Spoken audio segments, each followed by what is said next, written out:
Kesepakatan dengan Iran gagal.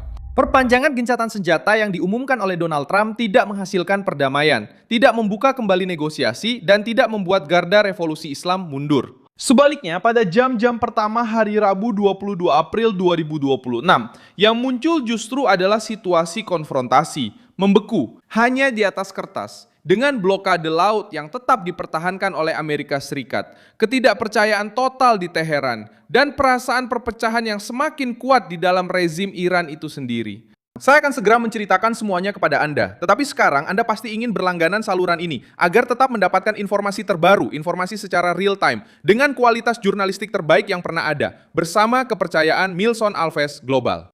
Jadi, yang terjadi adalah sebagai berikut.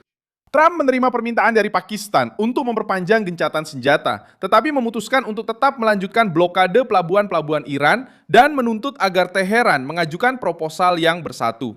Hanya saja, gerakan ini sudah lahir dalam keadaan terluka. Baik delegasi Amerika Serikat yang dipimpin oleh J.D. Vance belum berangkat dari Washington, maupun pihak Iran belum mengkonfirmasi kehadiran di Islamabad.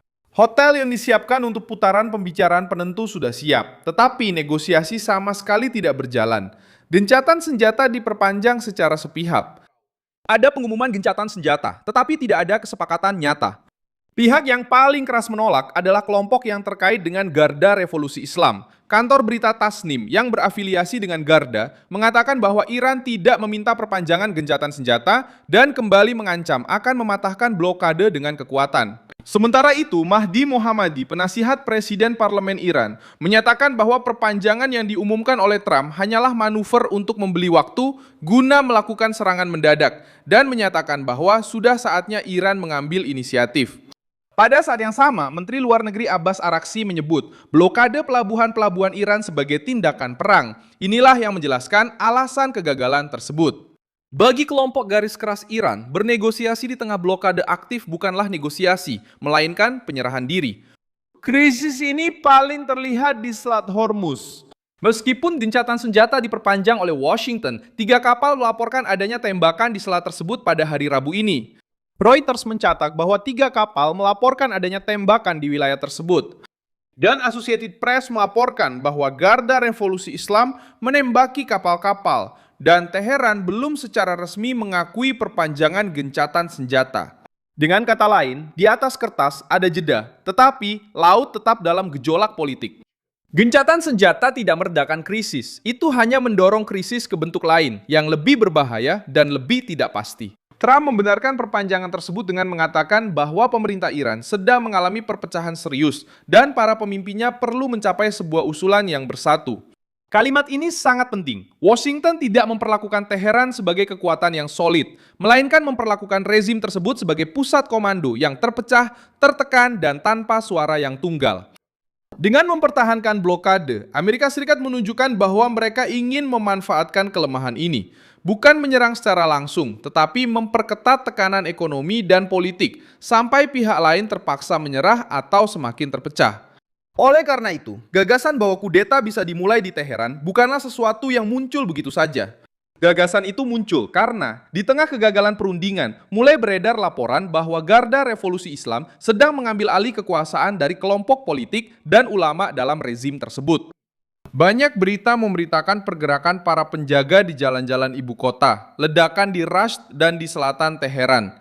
Rumor tentang penahanan rumah terhadap Presiden Masoud Pezeshkian, Menteri Luar Negeri Abbas Araghchi, dan Muhammad Bakr Khalifa juga beredar. Komando militer mencoba mengambil alih kendali sistem, meskipun laporan itu sendiri mengakui bahwa sebagian dari informasi tersebut masih menunggu verifikasi.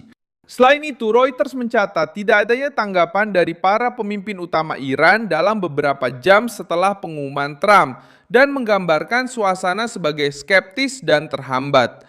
Jadi kudeta tersebut masih belum memiliki cap resmi, namun tanda-tanda perpecahan mulai bermunculan. Bagaimana perpecahan ini muncul? Melalui bahasa, melalui keheningan, dan melalui jalanan. Melalui bahasa, karena Garda berbicara tentang respon militer, bukan tentang kompromi. Melalui keheningan, karena para pemimpin sipil terlambat bereaksi dan pihak Iran tidak menunjukkan sikap yang bersatu. Dan melalui jalanan, karena Associated Press mencatat aksi para pendukung garis keras dengan memamerkan rudal dan peluncur.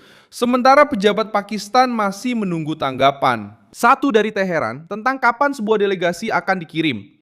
Seorang diplomat Iran menyatakan bahwa pembicaraan tidak akan dilanjutkan selama blokade belum dicabut. Ini menunjukkan pusat kekuasaan yang sedang terkunci. Faksi garis keras menunjukkan kekuatan, faksi diplomatik kehilangan ruang, dan negosiasi pun terhenti. Dampak dari kebuntuan ini jauh melampaui Iran. Reuters juga menunjukkan bahwa Uni Eropa memutuskan untuk memperluas kriteria sanksi guna menargetkan siapapun yang memblokir selat tersebut. Jadi, ketika kesepakatan gagal, bukan hanya Teheran yang merasakannya, seluruh dunia yang merasakan dampaknya. Untuk saat ini, yang mendapatkan keuntungan waktu dari situasi ini adalah Donald Trump. Dia menghindari serangan bom langsung yang baru, tetap menjaga tekanan maksimum, dan menahan opini publik dengan kesan bahwa dia telah mencoba memberikan satu kesempatan lagi untuk diplomasi. Dan pada saat yang sama, dia membuat Garda Revolusi Islam menghadapi dilema yang berat. Atau menerima untuk bernegosiasi di bawah tekanan, yang akan melemahkannya secara internal. Atau menolak gencatan senjata dan memperdalam kesan bahwa mereka mendorong Iran ke isolasi yang lebih besar, krisis ekonomi yang lebih parah, dan lebih banyak perselisihan internal. Di pihak Iran, faksi garis keras juga memainkan permainannya sendiri. Mereka menolak perpanjangan karena tahu bahwa menerima gencatan senjata tanpa mencabut blokade berarti mengakui kelemahan di hadapan Amerika Serikat. Itulah sebabnya kegagalan kesepakatan dan dimulainya perselisihan internal berjalan beriringan. Pada akhirnya, yang terjadi adalah runtuhnya upaya politik untuk mencapai kesepakatan. Dengan perpanjangan gencatan senjata, blokade laut yang tetap dipertahankan, penolakan publik dari kelompok garis keras Iran, serangan terhadap kapal-kapal, dan tanda-tanda perpecahan di puncak rezim, hasilnya sangat berat. Kesepakatan itu gagal, gencatan senjata berubah menjadi adu kekuatan, dan Teheran kini memperlihatkan citra kekuasaan yang semakin terpecah, dengan aroma kudeta di udara dan tanpa kepemimpinan yang stabil di depan mata. Jangan lupa like video ini, subscribe ke channelnya, dan di akhir nanti, cek juga kolom komentar supaya kamu makin aktif berinteraksi dengan komunitas Milson Alves Global.